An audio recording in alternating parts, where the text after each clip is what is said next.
Assuming we are already in or at least near the end times as portrayed in Revelation, what is or what will be the mark of the beast, the 666, and are Christians in fact warned not to accept or receive that designation?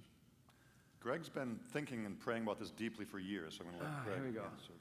I have. I haven't been, it has been a topic that I've been interested in. Look, first thing, get your life from Jesus Christ. All your worth, all your significance, all your life from Jesus Christ, okay? Because what I find in dealing with end times, it's like talking on some other theological topics and politics, is that if a person's been taught one way of looking at things, that's all they've known, they equate that with orthodoxy, so that if you question it, it just causes cognitive dissonance in them, and if there's any source of their worth and significance that is rooted in their view of Revelation, they can get very angry. I want to propose a different way of looking at this, but I hope you don't get angry. But here's the thing, is that a lot of folks today think that the book of Revelation is written sort of like to be a newspaper that you read that is about the last 7 years or 14 years, depending on your interpretation, of the history of the earth. God gives us sort of a snapshot of what's going to take place at the end of time. That is one view of Revelation. There are other views, however. In fact, that view of Revelation hasn't been the standard one throughout church history.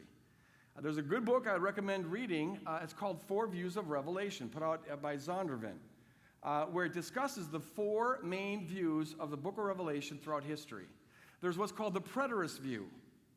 And that view interprets the book of Revelation as being primarily about a first century thing. It's first century.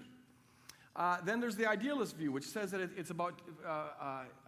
it's a symbolic portrayal of spiritual warfare that takes place throughout all of history.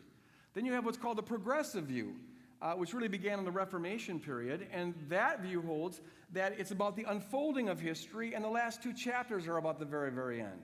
And then you have, more recently, the futuristic view, which is that the whole book, at least chapters 4 on, is about what's going to take place during the end times.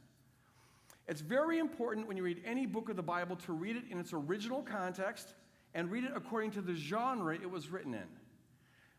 The original context is the church of the first century. John 6 times says to the church at Asia Minor, and he lists the different places. 4 times he says these are things which are very soon going to take place.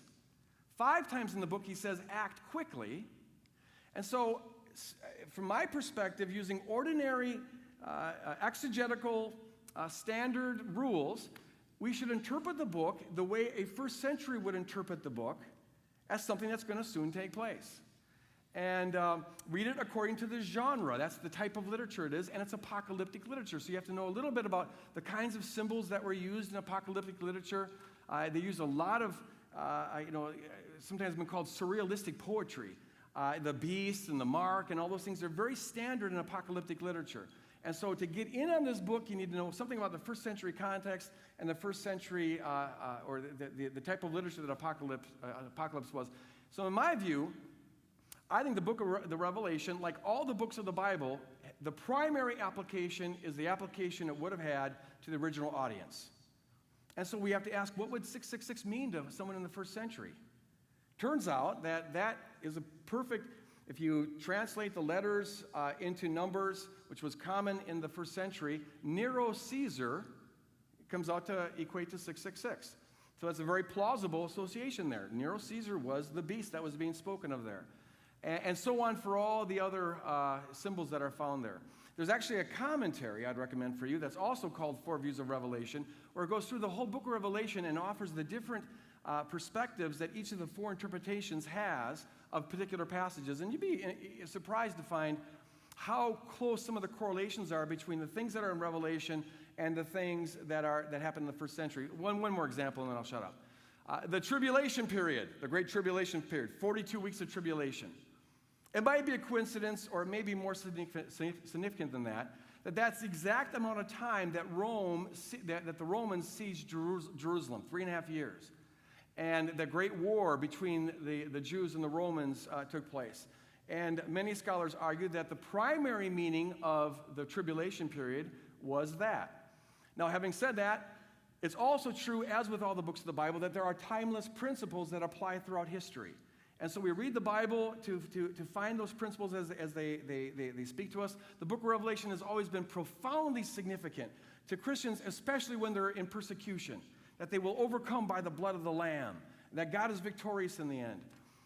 But in terms of trying to look at the book of Revelation to figure out, is Henry Kissinger the Antichrist? Is the European market the head of the beast? I really think that is, honestly, there's better uses of your time. I'll put it like that.